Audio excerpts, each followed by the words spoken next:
আমার মা একদিন কাশি থামিয়ে বলেছিল, খোকা, আমার পাশে একটু বসবি?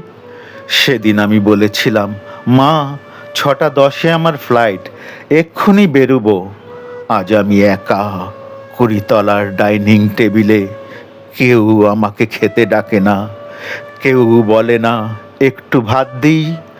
ডাইনিং টেবিলে বিড়াল বসে থাকে, থাক।